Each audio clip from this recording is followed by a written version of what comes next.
Good morning. जय स्वामीनारायण बच्चों। आज हम शब्द विचार पढ़ेंगे।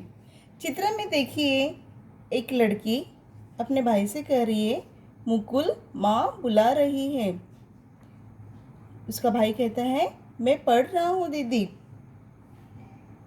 वाक्यों में प्रयुक्त शब्दों में से वर्णों को अलग अलग करके लिखिए, जैसे मुकुल,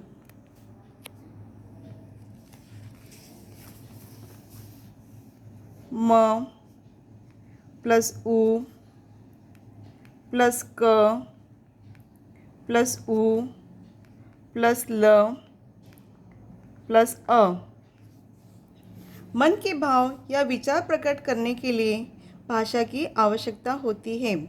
भाषा वाक्यों के मेल से बनती है और वाक्य शब्दों के मेल से बनते हैं। शब्द कैसे बनते हैं? शब्द वर्णों के सार्थक मेल से बनते हैं, जैसे महिला। महिला का अर्थ होता है स्त्री। यह एक सार्थक शब्द है। लहिमा, इसका कोई अर्थ नहीं है। एक से अधिक वर्णों के सार्थक समूह को शब्द कहते हैं। जब शब्दों का प्रयोग वाक्यों में किया जाता है तब वे पद कहलाते हैं। तो आइए जानते हैं शब्दों के भेद।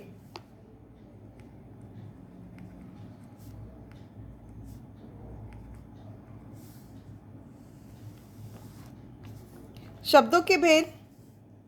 पहला है उत्पत्ति के आधार पर। दूसरा है रचना के आधार पर।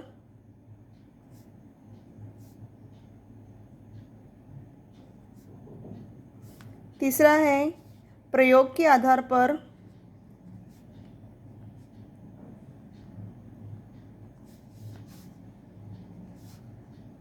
और चौथा है अर्थ के आधार पर।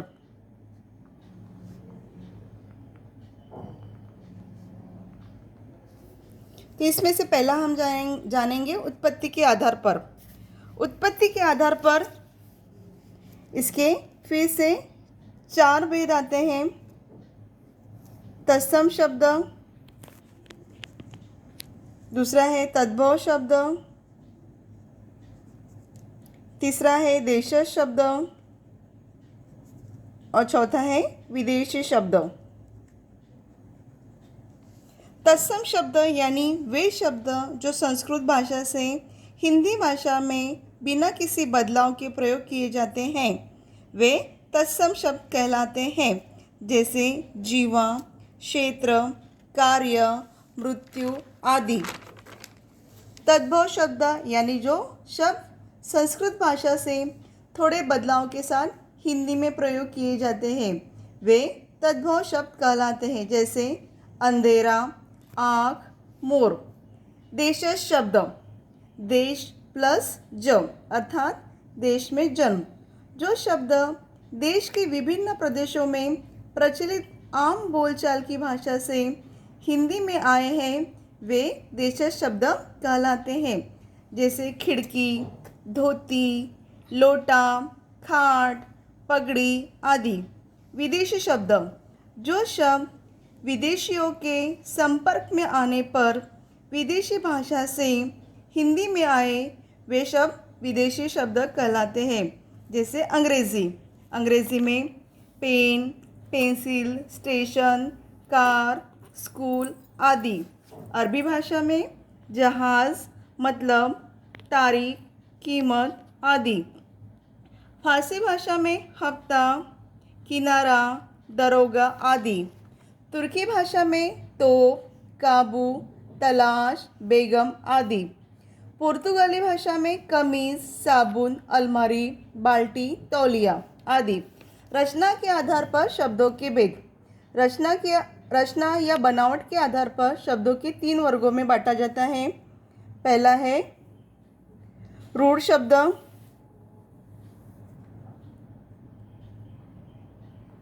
दूसरा है यौगिक शब्द,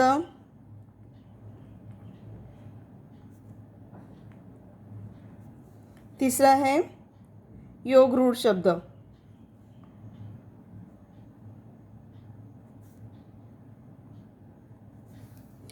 उसमें से पहला लेंगे रूढ़ शब्द।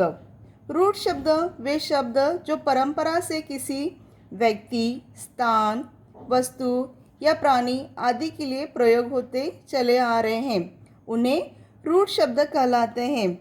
इन शब्दों के खंड करने पर इनका कोई अर्थ नहीं निकलता, अर्थात खंड करने पर ये शब्द अर्थहीन हो जाते हैं। जैसे दर्पण। दर्पण का अर्थ होता है शीशा। इसका अगर हमने खंड किया द प्लस अर्पण, इसका कोई अर्थ नहीं निकलता। यौगिक शब्द।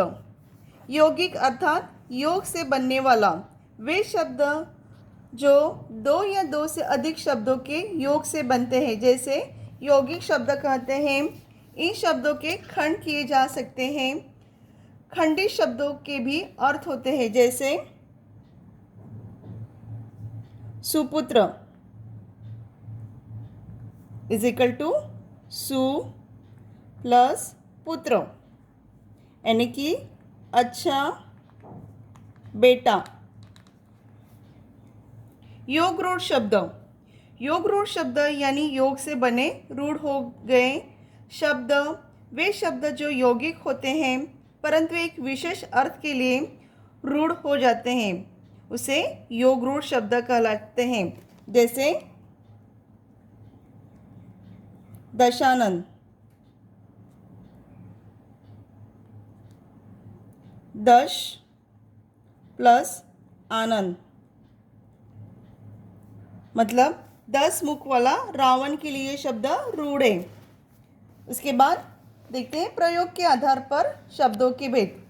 शब्दों के सार्थक मेल से वाक्यों की रचना होती है। वाक्यों के मेल से भाषा बनती है।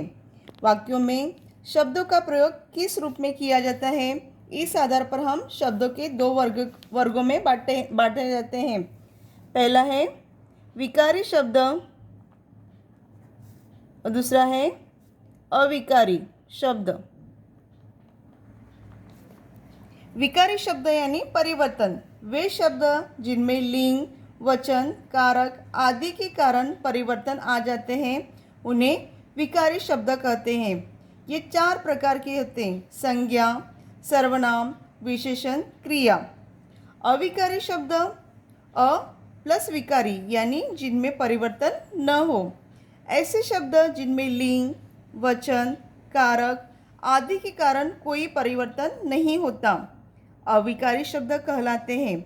ये 4 प्रकार के होते हैं: क्रिया विशेषण, संबंध बोधक, समुच्चय बोधक, विस्मयादि बोधक। अर्थ के आधार पर कुछ शब्द एक ही अर्थ प्रकट करते हैं तो कुछ अनेक अर्थ शब्द विपरीत अर्थ में भी देते हैं। अर्थ की दृष्टि से शब्दों के निम्नलिखित वर्गों में विभाजित किया जाता है: एकार्थक शब्द, अनेकार्थक शब्द, पर्यायवाची शब्द, विलोम शब्द, श्रुति समभिन्नार्थक शब्द, वाक्यांश के लिए एक शब्द। ये आगे आने वाले पाठों में आपको विस्तारित समझा जाएगा। जय स्वामीनारायण।